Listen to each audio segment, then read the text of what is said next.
सबको खुशामदीद।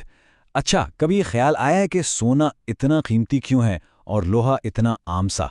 ये सिर्फ पैसे की बात नहीं है, असल में धातुओं की अपनी एक खुफिया दर्जाबंदी है, एक हायरार्की। और आज हम इसी को समझने की कोशिश करेंगे कि ये हमारी दुनिया को कैसे चलाती हैं। तो यही वो सवाल है जो हमें असल बात की तरफ लेकर आता है। देखें, हर एलिमेंट की अपनी अलग अपनी खासियतें होती हैं और वही खासियतें तय करती हैं कि हम उसे किस काम में ला सकते हैं। तो चलें जरा इन खासियतों को करीब से देखते हैं। अच्छा, तो सबसे पहले अनासिर को समझने के लिए क्या किया गया?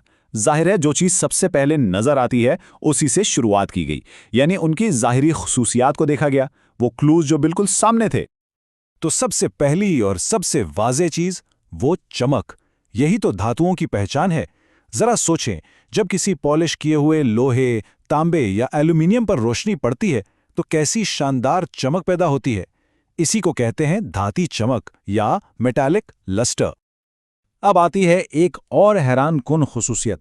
सोना और चांदी ये इतने ज्यादा वर्क पजीर हैं, यानी इनको पीट पीट कर इतना फैलाया जा सकता है कि आप सोच भी नहीं सकते। नाकाबिले यकीन हद तक पतली चादरों में बदला जा सकता है। इसका अंदाजा यूं लगाएं कि सिर्फ 1 ग्राम सोना, सिर्फ 1 ग्राम, इसे पीटकर 1 मुरब्बा मीटर जितनी बड़ी चादर में फैलाया जा सकता है। यही वजह है कि सोने के वो बारीक वर्क बन पाते हैं जो हम अक्सर मिठाइयों पर या आर्ट में देखते हैं। अच्छा, ये तो हुई वर्क पजीरी। अब इसी से जुड़ी एक और खासियत है। ये सिर्फ धात को चपटा करने की सलाहियत नहीं है, बल्कि इसे खींचकर लंबा करने की भी है। और ये बात तो सच में दिमाग घुमा देती है।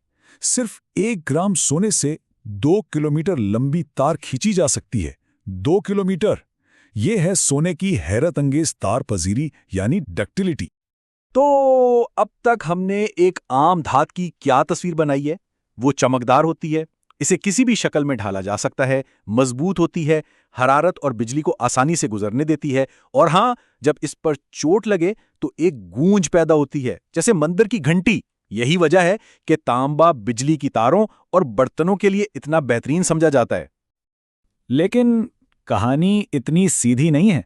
जैसे ही हमें लगता है कि चलो भाई धातुओं को समझ लिया, फितरत कुछ ऐसी मिसालें सामने ले आती है जो हमारे सारे बनाए हुए उसूलों पर सवाल खड़ा कर देती हैं।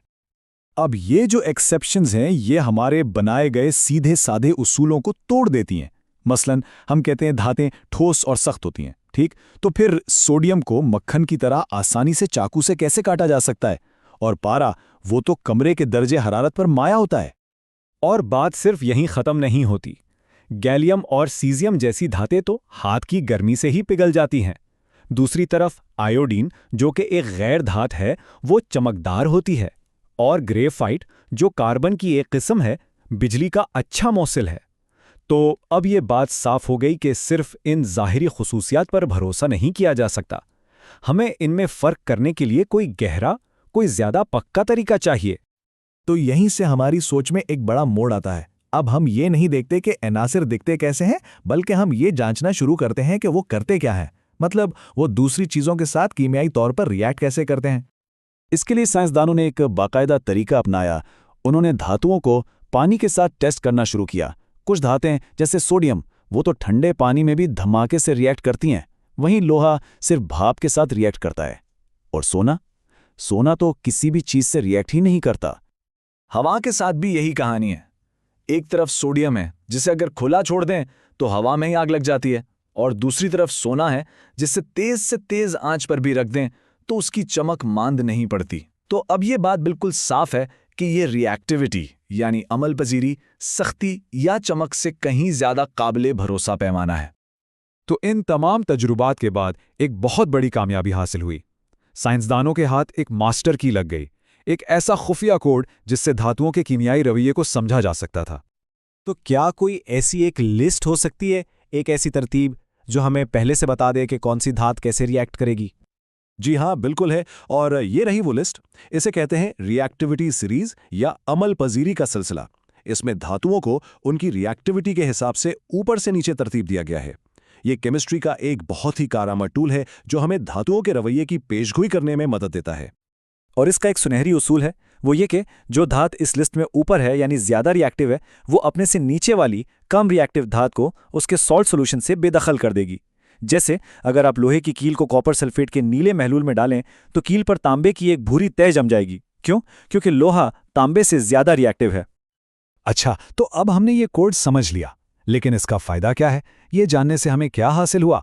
यही इल्म तो है जिसकी बुनियाद पर हमारी पूरी इंजीनियरिंग और टेक्नोलॉजी खड़ी है। देखें, ज्यादातर धातें हमें जमीन से खालिस शक्ल में नहीं मिलती। वो दूसरे अनासर के साथ मिलकर कुछ धात या ओर की शक्ल में होती हैं। अब इनको अलग करने के लिए हम इसी रिएक्टिविटी के इल्म का इस्तेमाल करते हैं। रोस्टिंग और कैल्सिनेशन, ये दो ऐसे ही तरीके हैं जिनसे हम धातुओं को उनके ओर्स से निकालने का अमल शुरू करते हैं। और इस इल्म का एक शानदार इस्तेमाल है थर्मेट रिएक्शन। ये एक ऐसा रिएक्शन है जो इतनी ज्यादा हरारत पैदा करता है कि उससे पिघला हुआ लोहा बनता है, जिसे रेलवे की पटरियों को जोड़ने के लिए इस्तेमाल किया जाता है। इसमें होता क्या है कि ज्यादा रिएक्टिव एल्यूमिनियम आयरन ऑक्साइड में से लोहे को बाहर निकाल देता है। और सिर्फ यही नहीं, हम इसी इल्म को इस्तेमाल करके धातुओं को आपस में मिलाकर एलॉयज यानी भर्त भी बना सकते हैं। जैसे स्टेनलेस स्टील, जो लोहे का एक एलॉय है और इस पर जंग नहीं लगता, या फिर जेवरात में इस्तेमाल होने वाला 22 कैरेट सोना, जो खालिस सोने से ज्यादा मजबूत होता है। इस तरह हम अपनी जरूरत के मुताबिक खुसूसियात हासिल करते हैं। और ये कोई नई बात नहीं है। इंसान सदियों से धातुओं की इन खुसूसियात पर महारत हासिल करता आया है। इसकी एक जीती जागती मिसाल दिल्ली में खड़ा 1600 साल पुराना लोहे का सतून है, जिस पर आज तक जंग नहीं लगा। ये कदीम धातकारी का एक ऐसा अजूबा है जो सल्तनतों से भी ज्यादा अरसा कायम रहा है। तो आखिर में एक सवाल पर बात खत्म करते हैं।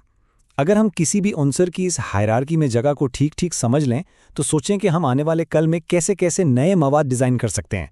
ये इल्म मुस्तकबिल में हमारे लिए कौन से नए दरवाजे खोल सकता है, इस पर सोचिएगा ज़रूर।